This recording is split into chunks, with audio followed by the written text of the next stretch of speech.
새만금을 가로질러 군산과 부안을 연결하는 새만금 남북도로가 착공돼 새만금 내부 개발이 한층 탄력을 받을 것으로 기대됩니다. 군산조선소 협력업체 관계자들이 이낙연 국무총리에게 군산조선소의 즉각적인 재가동을 요구했지만 이낙연 총리는 기다려달라는 원론적인 답변만 내놓았습니다. 정부가 국가 균형 발전을 유도하겠다며 지역발전 특별회계를 지역에 지원하고 있지만 오히려 지역을 차별하고 있다는 지적이 나오고 있습니다.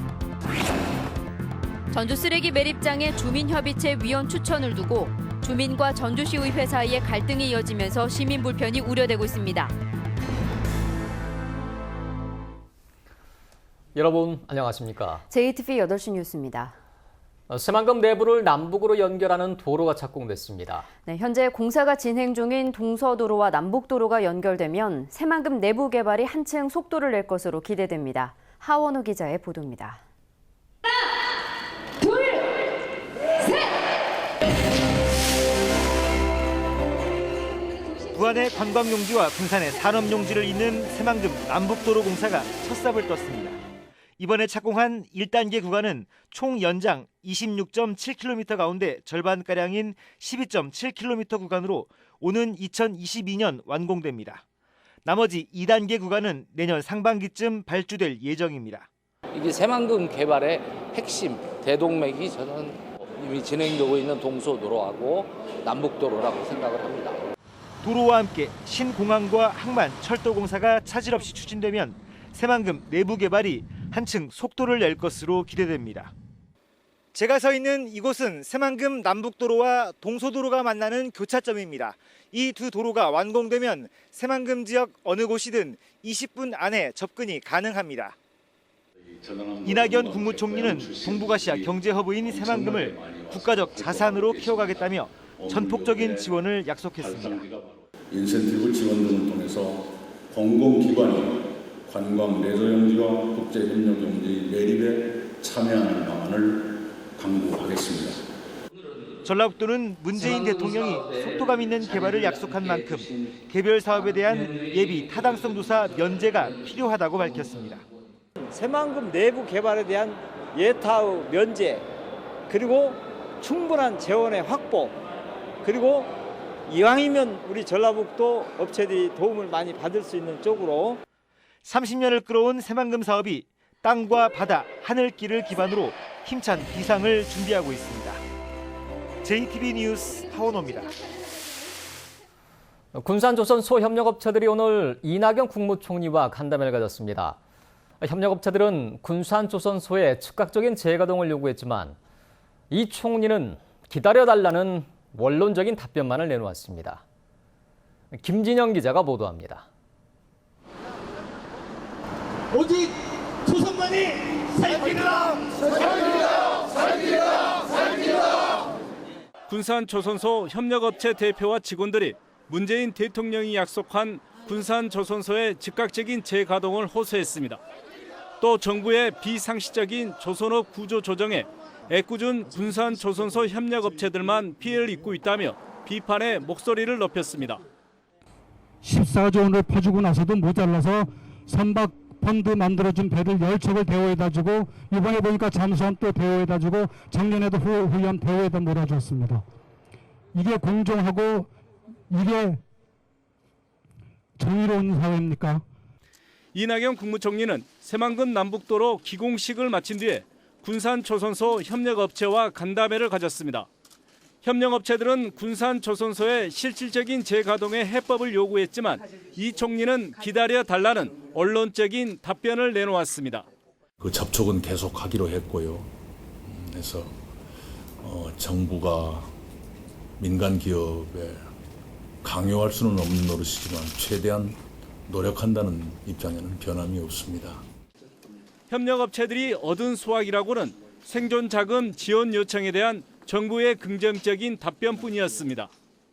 민간은행에서 주도를 하는 생존 자금에 대해서는 정부에서 개입하기 어렵다. 하지만 그런 부분도 최대한 금융위원회에서 팔을 비틀어서라도 지원할 수 있도록 노력하겠다 하는 말씀이 있었고, 정부 대책이 정치적 구호에 그칠 가능성이 높아지면서 군산 조선소 재가동을 위한 특단의 대책이 마련될 수 있을지 우려를 낳고 있습니다.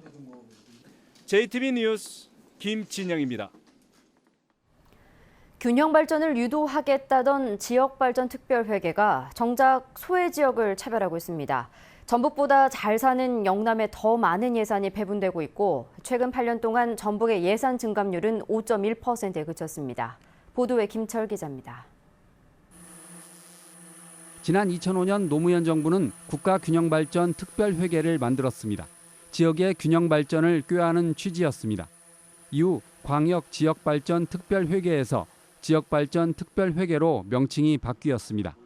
충남연구원이 2008년 이후 지역발전 특별회계를 분석했더니 이 예산이 지역을 차별하고 있습니다. 지난해 전북의 지특 예산은 9,318억 원으로 1조 7천억 원의 경북, 1조 1천억 원의 경남보다 크게 낮습니다. 지난 8년간 지특 예산의 증가율을 봤더니 경기도 69%, 경북 56%, 경남 14%였지만 전북은 5.1%에 불과해 전국 평균치인 21%를 밑돌았습니다. 전북보다 잘 사는 경북, 경남에 더 많은 예산과 큰 폭의 증가율이 적용돼 지역균형 발전은 말뿐에 그쳤습니다. 원래 취지에 역행되는 그런 예산 배분이었고요. 따라서 그에 대한 시정이 절대적으로 시급히 요구된다 할 수가 있겠습니다. 지역발전 특별회계의 전체 예산이 9년째 10조 원에 묶인 것도 균형발전 의지를 의심케 하고 있습니다. 새 정부의 국정 기조가 균형발전 강화이기 때문에 낙후 지역을 더 잘 살게 하기 위해서는 지특 규모를 지금보다 대폭적으로 늘려야 된다고 생각을 하고 있습니다. 정치권이 이 예산을 바로잡지 않는 한 잘 사는 지역과 못 사는 지역의 격차는 갈수록 벌어질 수밖에 없습니다. JTB 뉴스 김철우입니다. 전북 혁신도시 이전 기관의 지역인재 채용 비율이 여전히 10%대에 머물고 있습니다. 국민의당 김광수 의원에 따르면 전북 혁신도시 이전 기관의 지역인재 채용 비율은 지난 2014년 10.7%에서 2015년 15.5%로 높아졌다가 지난해 33.1%로 다시 낮아졌습니다. 반면 전국에서 지역인재 채용 비율이 가장 높은 부산의 경우 2014년 27.5%, 2015년 23.5%, 지난해 27%로 전북의 2배 수준을 기록하고 있습니다. 김광수 의원은 수도권과 지방의 격차, 또 지방 간 격차를 해소하기 위해 정부가 지역인재 30% 이상 채용 방안을 서둘러 마련해야 한다고 주장했습니다.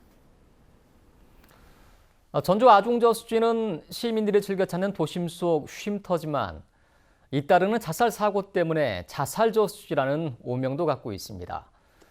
전주시와 경찰이 자살 예방 전담팀을 꾸리기로 했습니다. 주혜인 기자가 보도합니다.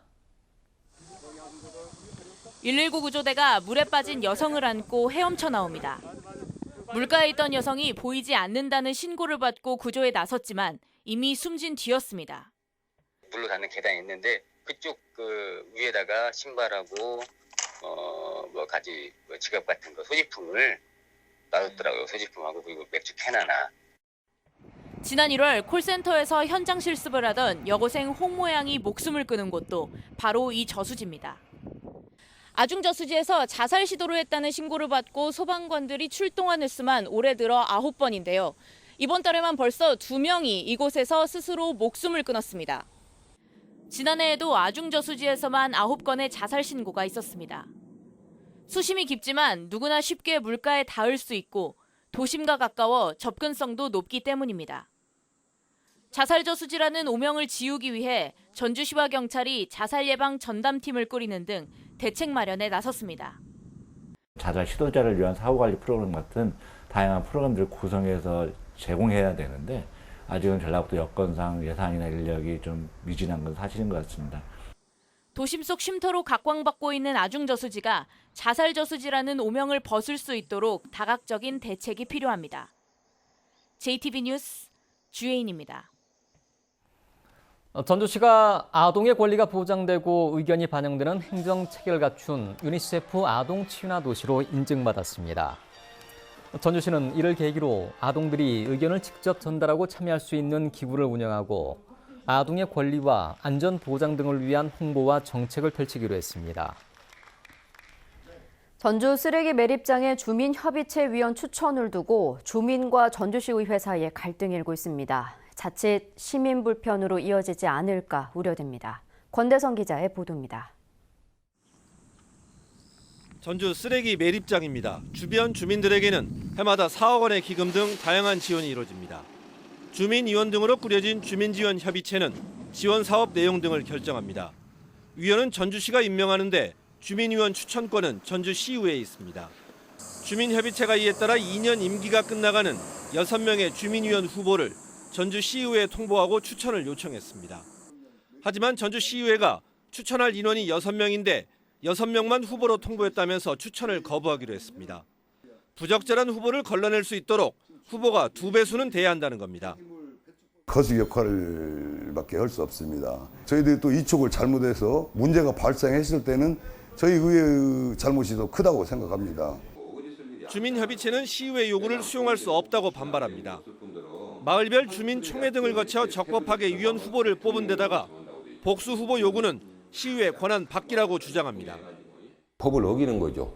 시 조례를 어기는 거예요. 왜냐하면 2배수 추천이라는 항도 없을 뿐더러 시의회와 주민협의체 사이의 갈등은 이번이 처음은 아닙니다. 이미 지난해 말 주민지원기금 사용 방식을 두고 빚어진 갈등은 쓰레기 대란으로 이어지기도 했습니다. 이 때문에 합리적인 타협점이 나오지 않으면 또다시 시민 불편이 발생하지 않을까 우려됩니다. JTB 뉴스 권대성입니다. 전북 혁신도시에 있는 지방행정연수원이 정부 조직 개편에 맞춰 기관 명칭을 지방자치 인재개발원으로 바꿨습니다. 지방자치 인재개발원은 지방자치 교육 기능을 명확하게 하기 위해 명칭을 변경했다고 밝혔습니다. 지방자치 인재개발원은 한 해 7천여 명의 5급 이상 지방공무원이 교육을 받는 기관으로 행정안전부 소속입니다. 국립수산물 품질관리원 전주지원이 오늘 문을 열었습니다. 수산물 품질관리원은 수출입하는 수산물을 검역하고 수산물의 원산지 표시를 지도 단속하는 기관입니다.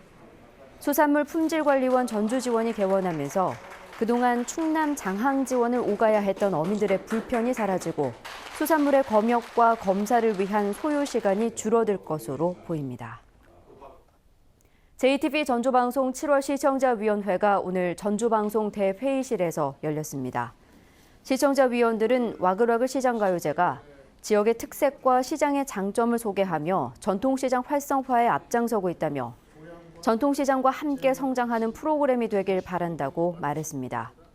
JTB 전주방송 김태권 대표이사는 전통시장 상인뿐만 아니라 전북 도민 모두가 즐길 수 있는 프로그램을 만들겠다고 밝혔습니다.